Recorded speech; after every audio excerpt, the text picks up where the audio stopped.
All right, so I think we've met the best year in film to date. Because for me, since I've been watching in 2013, because my top 10 list this year, all movies that I love. I had 17 movies, I think, make 5 stars, which is incredible. Just a bunch of great movies. Again, this is my top 10 list of the year, and it's entirely subjective. I don't expect this is not the 10 greatest movies of the year, to everyone. These are my 10 favorite movies of the year, to me. And if you disagree, I'm sorry. I understand. I know these aren't the best movies, but they're my favorite movies, and I'll try to explain a little bit why. All right, so 10 was tough because I had my top 9 down. But 10 was miserable to come up with, and I ended up going with a little movie that was shot in my home state of Florida called The Florida Project. Yes, I saw this. This is the last movie that I saw of the year, and I saw it at home, and I loved it. It really hit home for me because it was in a place where I saw a lot of growing up, and it just was so raw and genuine. Willem Dafoe has a great performance in this. It's crazy to see how these people live, and these type of people exist, and they're creating more of each other, and that's terrible. And the ending was sweet, and this movie just floored me with how real it was, and it felt like a movie that I would love to make. It would look beautiful. And this kind of guerrilla filmmaking is something I aspire to do. So moving on to number 9. So my top 9 was a lot more secure. I knew these 9 movies were in for sure. Number 9, I'm going with Baby Driver. Baby Driver, we all knew Baby Driver. If you pay attention, you knew Baby Driver was going to be great. Directed by Edgar Wright instead of Ant-Man. Basically, this is what he was going to do with Ant-Man, pretty much. And this movie is basically a musical. It's built around the soundtrack, and it is fantastic. It's fast-paced. It's got amazing car chases and action sequences. The songs mix in with the story and are perfectly go in tune with all the action. And it's beautifully made, beautifully directed. It's hilarious. It's sweet. It's genuine. I love it. It inspired me to make my own movie. And isn't that what movies are supposed to do? Moving on to number 8 on my list. Every single year I have one of the Disney movies that come out, and this year it's Coco. I was not even looking forward to Coco. I thought Coco was going to be... I was like, I don't care about the Mexican Day of the Dead. This is probably going to be really preachy and stuff. So I ended up watching it, and I loved it. It's hilarious. It's really sad. I saw it twice in theaters, and I cried twice. It's a surprise. It's a musical, and all the songs are fantastic. The themes are so good, and the songs mix in so well with the themes, and this movie is beautifully animated, and just really special. And it goes up there with the best of the Pixar movies, and it is my favorite animated movie of the year. Number 7 was I think it's the only movie I saw once on this list. Besides the Florida Project, Blade Runner 2049, and it's not because I didn't want to see it more than once. I really tried to, but it left theaters way too quick. This movie, every single scene is in a beautiful think piece that raises new, different questions. The best part of this movie is Ana de Armas' character, where she plays Ryan Gosling's wife, and she's kind of like Her from that movie Her, and it's so tragic, and everything in this movie just makes you think. And I remember leaving this movie and thinking, I just need to go do human things right now. And I went and ate, and I ran around, and I listened to music, and I was like, yes, I'm a human. And if if a sci-fi movie makes you question humanity, then it's doing something right. If it's making you think, it's correct. And it's beautiful. Roger Deakins, the cinematographer, it's fantastic. Then Denis Villeneuve shows how you can make a reboot / sequel of a beloved sci-fi movie. I'm looking at you, Jurassic World. Denis Villeneuve is just a great director overall. Ryan Gosling is fantastic. All the performances are spot on. This movie's badass. It looks beautiful, and I love it. Moving on to number 6 is It. I saw It twice in theaters. and it's the scariest movie I've ever seen. I thoroughly enjoyed every bit of this movie. It's a little bit long, but it's completely justified. It's half like horror movie, half like Stand By Me comedy, like Sandlot comedy. Like, these kids are amazing, and they're hilarious. There's so many quotable lines, like where he's like it's my second fanny pack, and like, why are you wearing two fanny packs? And that is just it's fantastic. The scares are all memorable and fantastic, and the way this movie ends is great, and it's just so fantastic, and I can't wait to see the sequel. And there's a reason why everybody loved this movie. Moving on to number 5. I'm going a little bit fast, so I can slow down a bit. Okay. Number 5 is Get Out. Get Out is one of the classic examples of a societal horror movie, where like Night of the Living Dead, Paranormal Activity, Saw, Scream, Halloween, these movies are all great because they feed off of societal scares, things that scare us in society, and it's a political commentary while also being a horror movie, and this one's also a comedy at the same time, and it blends all those things amazingly. It's genuinely terrifying. It's hilarious at times, and the end makes you think. And like, this movie really just makes you think. And a movie that I thought was going to be garbage, and turned out being one of the greatest horror movies I've ever seen. And I'm genuinely floored. But this movie, you could go to such a particular place, and it spins everything on its head, and this is a fantastic movie. And I love Jordan Peele now.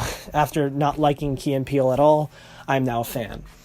Moving on to number 4 is a movie I honestly thought was going to be in my top 3 for most of the year, because it was the first movie I saw, and I loved it. Split is directed by M. Night Shyamalan, who is my favorite director of all time. And I was immediately excited for this movie after I saw The Visit, and I was like, oh, M. Night Shyamalan's back, and then James McAvoy's in it, and it's got a cool concept of a bunch of different personalities, and it's this tense, like, thriller at times. It's genuinely scary, and at other times it's got that weird M. Night Shyamalan awkward humor that's so good. And the best performance of the year with James McAvoy, who plays 24 different characters. Adam, he really only played 6. But yeah, there was 24 different characters. Yes, he did 6 most of the time, but he still had a great performance. And the best part about this movie isn't even the majority of the movie. The best part for me was the ending, when I found out it was a surprise sequel to Unbreakable, and I literally had like a seizure in the theater. You could ask like Nick and Noah and Jake. I literally flipped out. I was shaking, and like my jaw dropped. It was the most shocking moment in film history for me, and because it was a sequel to a movie nobody cared about, from my favorite movie from my favorite director, made me so happy. And this movie is fantastic, and I can't wait for Glass. Moving on to the final 3, which is where we get real close. Honestly, all 3 of these movies could have been in my number 1 movie of the year, and I would have been like, yes, yeah, these all are like worthy of being the best movie of the year. Number 3, I'm going to go with Star Wars: The Last Jedi. Now, this movie would be number 1, but because I saw it 3 times in theaters.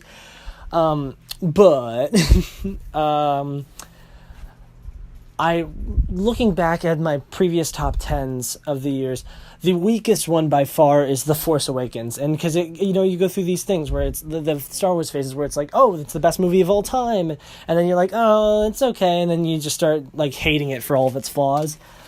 And I think I went the opposite. Like, at first, when I first watched it, I hated it for its flaws, and then I just defended the little nitpicks, and I came to really genuinely appreciate this movie as a gutsy, ballsy movie. This movie takes so many risks, and that's why I think it's far and away a better movie than The Force Awakens. I love Star Wars Episode 8, and despite how everyone hates it, it meant so much to me, and it did so many great things. Yes, it messed up a lot of places, but you know what? I had a ball, and I've cried several times in this movie.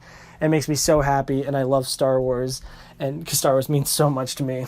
And this movie, I think, is going to end up being like Empire Strikes Back, in that like initially when it came out, people didn't like it and thought it was worse, and thought it was garbage and nitpicked it for everything. And then years later, it became a cult classic and became recognized as the best Star Wars movie. And I think this is going to be later on recognized as the best Star Wars movie of the new Star Wars trilogy.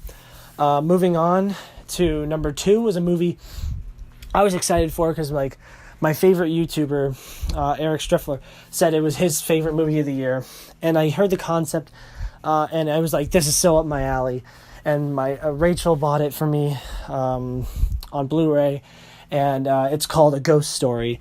And this movie completely floored me. This movie is emotionally like devastating to watch. It's probably the saddest movie, one of the saddest movies I've ever seen. It's slow. It is the definition of slow.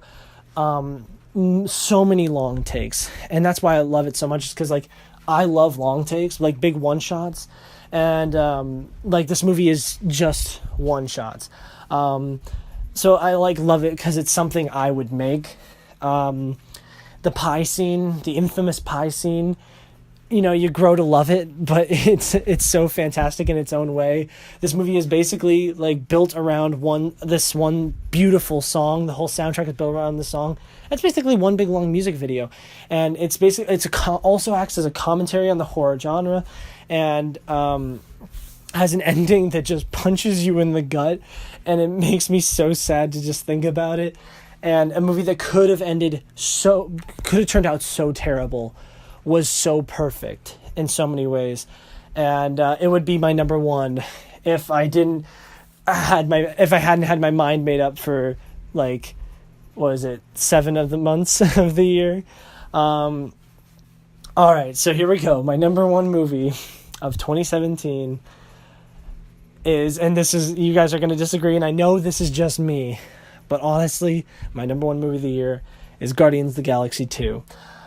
I loved Guardians of the Galaxy when it came out. I think it has a lot of flaws, but I was so excited for Guardians of the Galaxy 2, and I knew right away, right from the opening opening credits of Groot dancing to Mr. Blue Sky, I knew I was going to love this movie. I love Mr. Blue Sky. I think the soundtrack is better than the first one, because the first one had a lot of songs. Oh, I know that song, but this soundtrack had a lot of songs I didn't even know any of these songs besides Mr. Blue Sky. And it introduced me to all these great songs, and they're all like part of my favorites now. And this is my most played soundtrack of any of my CDs. This movie is a great sequel. It has a much better villain, which is the biggest problem with the first one. It's hilarious as usual. The effects are great.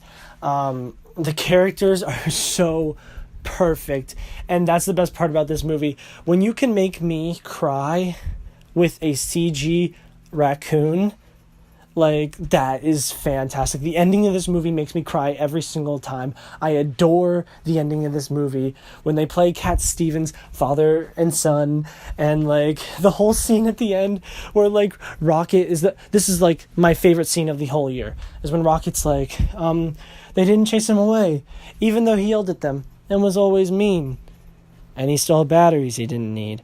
And then Peter Quill is like, he's like, well, of course not. And I'm like, oh my god, that's so perfect, because like Rocket is like Yondu, and then we established that in the movie, and Yondu selflessly sacrifices himself to save Peter Quill's life, who is basically his son.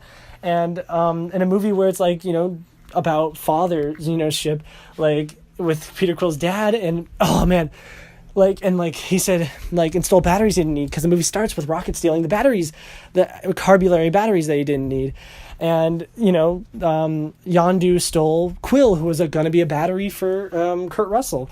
And it's so perfect. This movie is so cohesive. It's so ballsy. And again, just like Star Wars Episode 8 and Empire Strikes Back, this movie initially was like, oh, it's not as good as the first one, but it's going to be remembered as the better sequel. I guarantee it. I love this movie. It's fantastic. Okay, that's my top 10 list of the year, and I'm going only 15 seconds. What did you think? What were your favorite movies? What do you think about my list? And I gotta go. Bye.